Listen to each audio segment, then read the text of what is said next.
La localización más frecuente de aneurisma de aorta abdominal tenemos por debajo del nacimiento de las arterias renales, o sea, infrarrenal, lo que esto hace que el tratamiento sea mucho más fácil.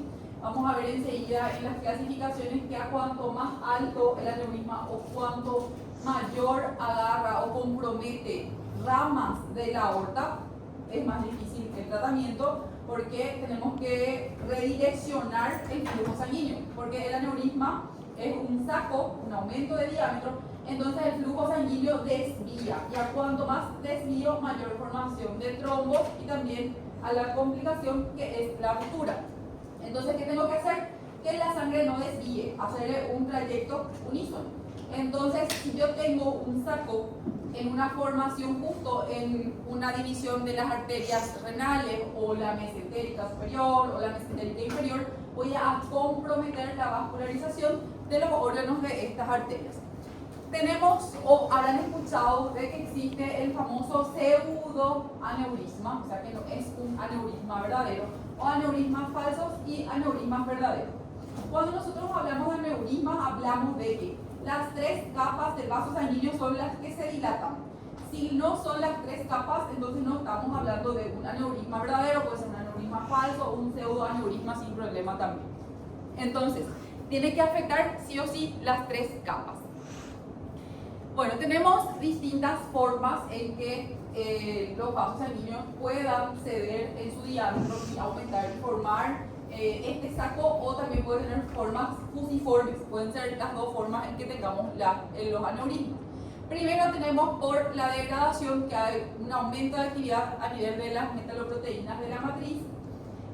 Puede ser por también enfermedades genéticas, las etiologías.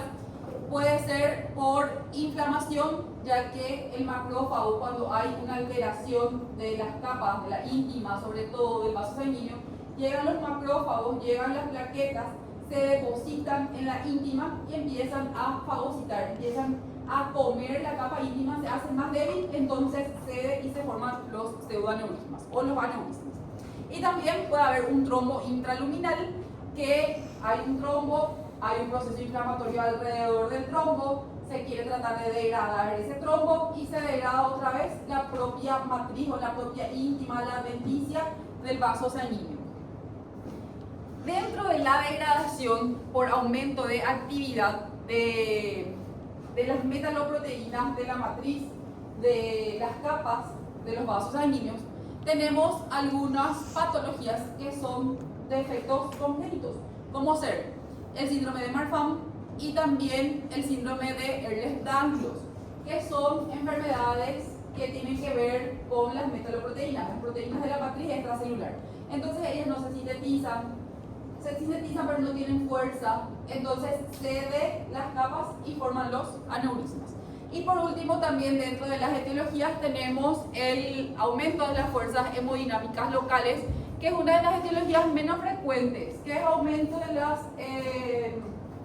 fuerzas hemodinámicas, pacientes con hipertensión arterial.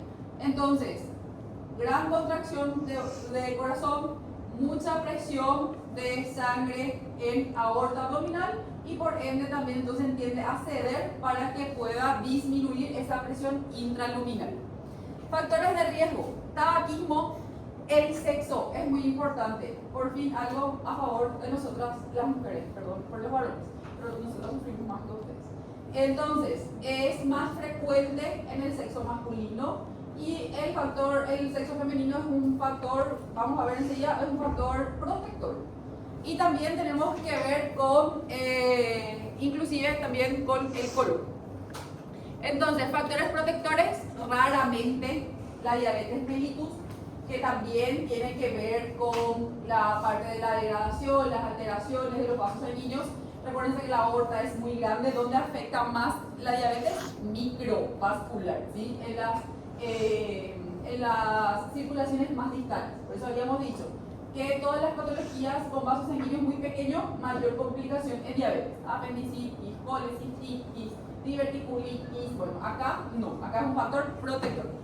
Ya dijimos el género femenino, menor prevalencia, por ende, si es menos riesgoso, o sea, menos posibilidad que tenga, Si tiene, va a ser mayor riesgo. Entonces tenemos mayor riesgo de ruptura en el género femenino y la raza, menor prevalencia en raza negra y en asiáticos.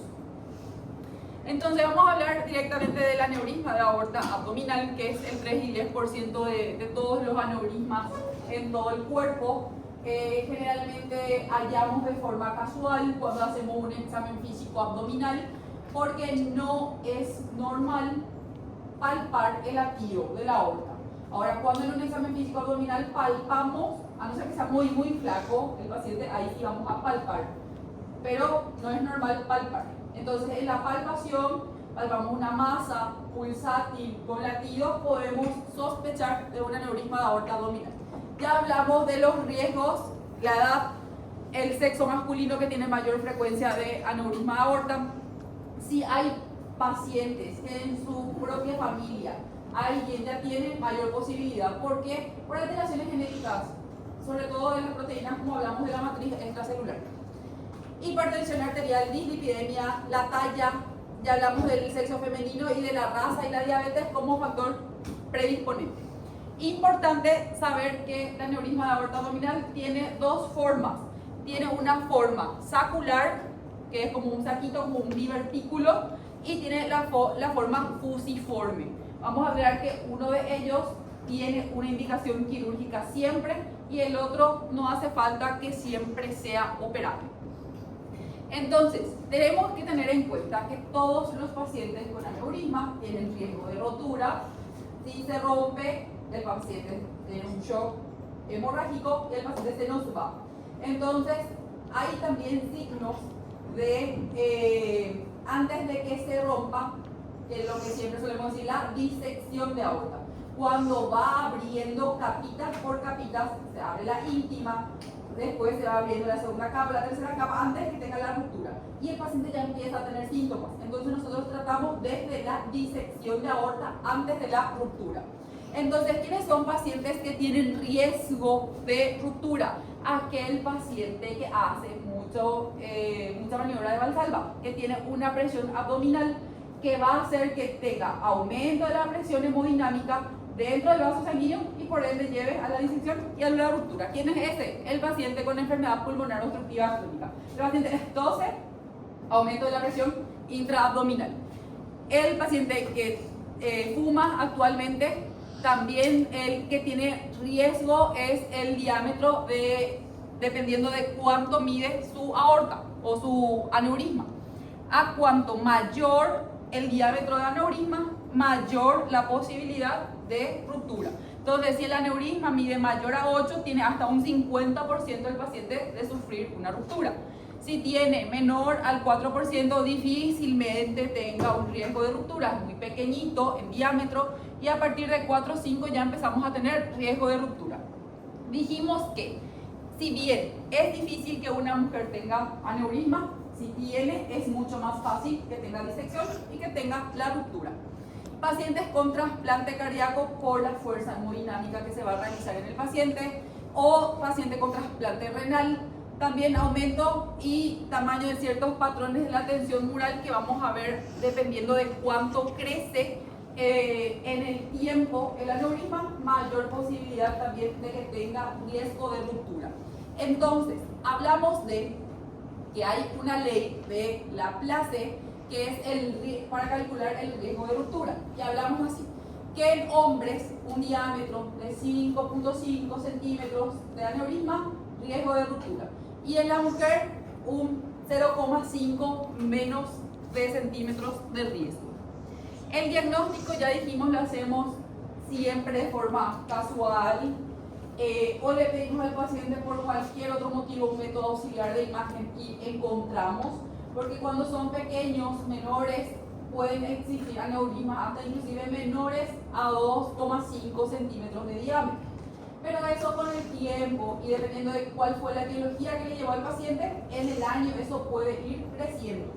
Entonces, podemos hacer el diagnóstico por una exploración física para cualquier otra patología y lo hallamos de forma casual, o también con algún método auxiliar de imagen. ¿Qué tenemos que saber? El método auxiliar de imagen de diagnóstico o el estándar para el diagnóstico del aneurisma es la tomografía con contraste. La tomografía con contraste me va a ayudar a medir el diámetro y me va a dar también si el contraste va ya adentro de las capas y si yo ya tengo una disección de aorta. Entonces me sirve también para la urgencia, para la disección, para la ruptura no, porque mi paciente no va a llegar vivo. También para poder determinar calcificaciones vasculares que a mayor cantidad de depósito, ¿eso es más rico, pregunta? A mayor presencia de calcificaciones también mayor posibilidad de debilitamiento de las paredes y también de ruptura. Y también nos permite la reconstrucción multiplanar y nos da la posibilidad de planificar una cirugía, la mejor cirugía para el paciente. Entonces, no es lo mismo hacer el diagnóstico de un aneurisma de aorta abdominal en la forma aguda, en su disección o de forma casual, y luego tenemos que hacer el control, el cribado para el paciente. Entonces, el método auxiliar de diagnóstico gold estándar, tomografía contrastada. El método auxiliar que voy a utilizar de cribado, que le voy a hacer cada tanto al paciente, va a ser la ecografía abdominal con Doppler color. ¿Por qué? Porque no le voy a contrastar al paciente primero a los 6 meses y después ya a los años y cada año ir controlando. Entonces, ¿en quiénes voy a hacer el cribado y el seguimiento de los pacientes?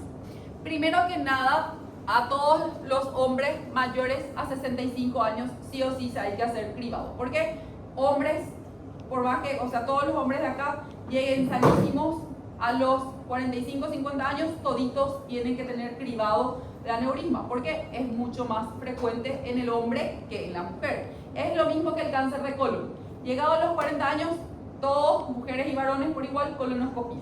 En este caso, entonces, todos los varones por igual, llegados a la edad, ecografía para abdominal con Doppler color en busca de aneurisma.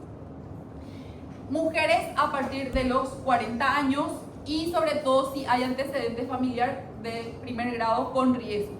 Mujeres mayor a 65 años solo si tiene historial de tabaquismo activo o pasivo, porque dijimos que el tabaquismo también es un factor predisponente. Y todos los aneurismas de aorta abdominal menores a 2.6 no requieren pruebas de cribado porque es difícilmente que crezcan. Entonces, ¿qué buscamos con esto? La reexploración, ir disminuyendo con el tiempo, primero 6 meses, 12 meses, 3 años, 5 años, porque a mayor tamaño del aneurisma, mayor posibilidad de ruptura. Entonces, a cuanto menor el aneurisma, menor posibilidad de ruptura, entonces no tengo por qué seguirle cada 6 meses o cada 12 años. Bien, puedo seguirle cada 5 años. Cuando yo tengo un crecimiento del aneurisma en 6 meses de 0,5 centímetros, le sigo siguiendo cada 6 meses.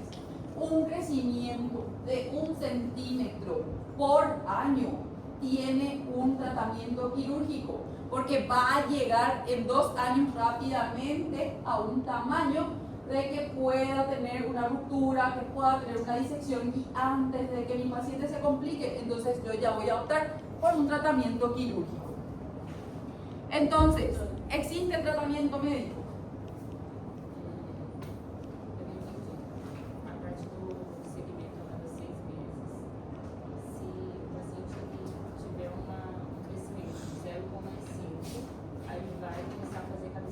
Cada 6 meses.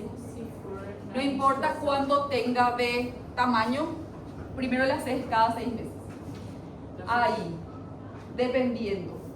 Si crece mayor a 1 centímetro en año, el paciente en menos de 5 años, en menos de 3 años, ya va a llegar a un tamaño que va a requerir de una cirugía.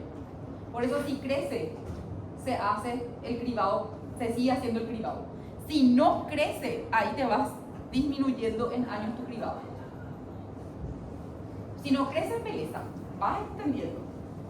Pero si crece, opa, no, vamos a continuar, que ese enseguida va a necesitar un tratamiento quirúrgico. Então, se não estava crescendo, por exemplo, ele já fez há 3 anos, e aí do nada cresceu, aí volta a fazer cada 6 meses. Sí, hace otra vez cada 6 meses. Y buscas, a partir de vamos a ver enseguida el tratamiento. A partir de 4 o de 5 ya solemos hacer tratamiento quirúrgico. Entonces, si vos tenés un paciente con 3, a los 6 meses, 3 y medio, creció, 6 meses recién, 1 año, 4, 3 y medio, de 3 y medio al 6 meses, 4, ya estás a punto de un tratamiento quirúrgico. Entonces, continúa tu privado cada 6 meses. Si no crece, ese privado. Bueno, entonces, existe el tratamiento médico. Desde que empezamos, no hablamos de un tratamiento médico. No hay una forma, sobre todo en aquellas etiologías que son genéticas, de tratar. Entonces, nos vamos generalmente directo al tratamiento quirúrgico. Pero dentro de las etiologías hablamos de las fuerzas hemodinámicas. Entonces, yo tengo un paciente hipertenso, un paciente cardiópata, tengo que ir a hacer el tratamiento de eso, también sobre todo como preoperatorio para poder llegar mejor al tratamiento quirúrgico del paciente. Entonces, primero tenemos los medicamentos que son cardioprotección. ¿Qué quiere decir entonces tratamiento médico? No voy a tratar el aneurisma. Lo que voy a tratar es dejarle bien al paciente para poder llegar a la cirugía. Entonces tenemos las estatinas, reducen mortalidad perioperatoria y a largo plazo, antiagregantes plaquetarios, sobre todo para que no se formen nuevos trombos como inicio también de los aneurismas, y sobre todo cuando ya tengo disección de aorta, disección del aneurisma, para que no se formen trombos en las zonas de disección, y cese del tabaco. Nuevas evidencias tenemos también de la metformina, independiente o no a que el paciente tenga diabetes mellitus, y no se ha demostrado reducir la tasa de crecimiento del aneurisma aorta abdominal con los beta bloqueantes. Entonces, se recomienda paciente quirúrgico operar a partir de 5.5 centímetros, y si crece en 6 meses 1 centímetro o 1 centímetro año. ¿Sí? Por eso dije 6 meses, 0,5, otros 6 meses, 0,5, 1 centímetro en un año. Crece 1 centímetro en un año, va a llegar en algún momento al 5.5 y va a requerir también de cirugía. Todo aneurisma que tiene forma de saco se opera. ¿Qué quiere decir eso? El que no voy a operar siempre es el fusiforme. ¿Cuáles son los dos tratamientos quirúrgicos que tenemos? Primero tenemos la técnica de reparación quirúrgica abierta, y la técnica de reparación quirúrgica abierta tenemos en dos, no es en 2 tiempos, sino que en 2 incisiones o en 2 trayectos para poder llegar al aneurisma. Primero, la aorta está más anterior o está más posterior. Posterior. Entonces, si yo ingreso por la vía laparotomía, yo necesito movilizar todo el intestino para poder llegar a la zona 1 y para poder llegar a la aorta. Tengo que decolar todo el colon para poder entrar. ¿Sí? Entonces tenemos la siguiente incisión, que es la incisión posterior. Pero la incisión posterior no es a la que estamos más acostumbrados. Entonces, ¿cuál es la incisión que más solemos optar? Por la incisión anterior. Solo que la incisión anterior, la transperitoneal, aparte de que somos muy ávidos porque casi todos los días hacemos transperitoneal, lo que pasa al abrir la cavidad abdominal y de tener contacto con el exterior, ya también le predisponemos al paciente a infecciones. Y para hacer el tratamiento del aneurisma, nosotros vamos a colocar un stent, vamos a colocar una prótesis en la zona donde está el aneurisma. Entonces, también es más opción de infección. Entonces, la mejor técnica abierta sería la retroperitoneal. Solamente que no estamos muy acostumbrados a ingresar por el retroperitoneo. ¿Qué es lo que hay que hacer? Bueno, entonces dijimos que vamos a llevar todos los intestinos a un lado. La aorta tiene su peritoneo. Vamos a abrir el peritoneo de la aorta. Vamos a visualizar el aneurisma. Vamos a abrir el aneurisma y vamos a colocarle una prótesis. Esa prótesis lo que va a hacer es el nuevo conducto de mi aorta. o de mi arteria.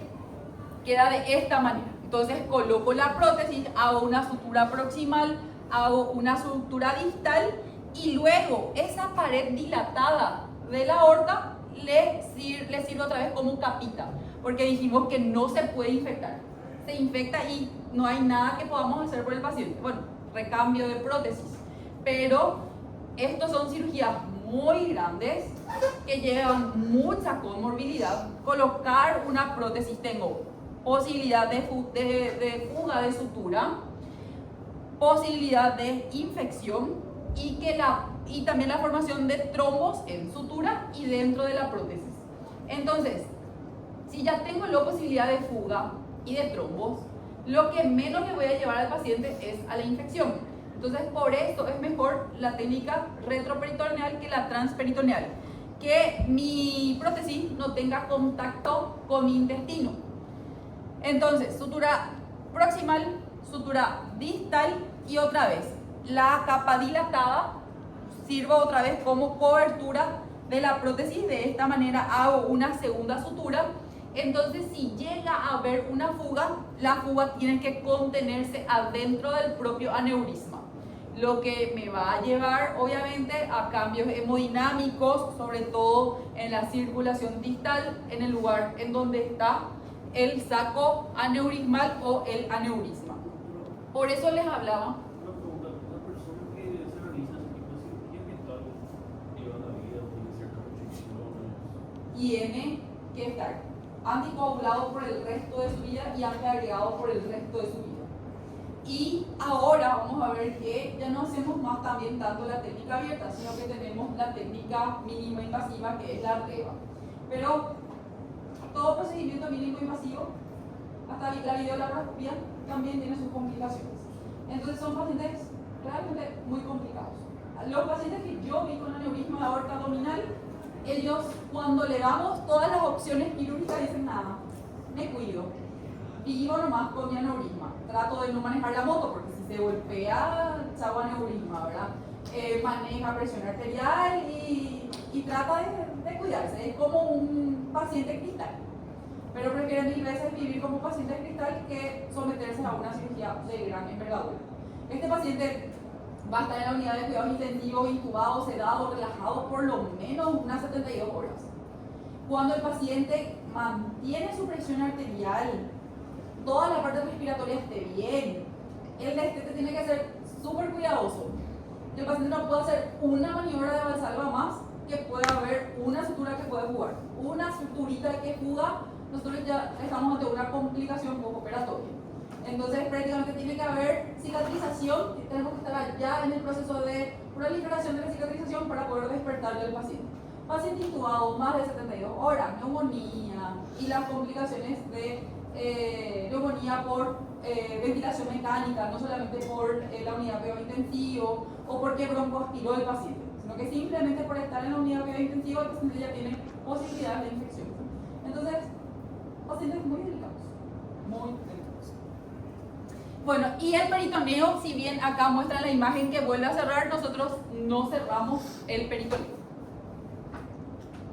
Luego tenemos la reparación endovascular, que les dije que es la mínima invasiva, también denominada REVA. Es así, menor tiempo de hospitalización, menor tiempo o menor morbilidad y mortalidad, pero no es que el paciente vive más o mejora demasiado la calidad de vida del paciente. Generalmente le damos la opción a los pacientes que no tienen mucha supervivencia. Ventajas de la REVA: solamente la incisión, la posibilidad de infección, seguimos trabajando adentro de la arteria, posibilidad inclusive de perforación, de otras hemorragias, también de trombos. Si por 1 milimétrico a más yo suelto el stent, porque es un stent autoexpandible, yo entro con una fibra metálica en la arteria y cuando estoy adentro del saco yo tengo que soltar y se autoexpande. 1 milímetro más que yo paso, entonces no agarro todo el aneurisma para abajo. Si yo 1 milímetro más para abajo suelto, entonces no me agarra todo el aneurisma para arriba y yo no puedo retirar ¿sí? Una vez que se autoexpandió, eso ya se pega, ya se adhiere a la capa íntima, entonces ya no es movible. Si yo muevo, yo desgarro la arteria. Entonces es muy difícil el tratamiento. Entonces, complicaciones de las revas, tenemos complicaciones iniciales, tenemos complicaciones tardías, puede haber inclusive rotura del stem, puede haber agrandamiento de la endofuga, puede haber infección del injerto, lo que me llevaría otra vez a un tratamiento quirúrgico. Y no sé cómo les explico que bypass de la arteria aorta no hay, ¿sí? Lo que tenemos es bypass de las arterias más pequeñitas que utilizamos venas de menor calibre. O sea, se trata de hacer con venas, pero la sobrevida del paciente es mucho menor. Y nosotros estamos hablando de la aorta.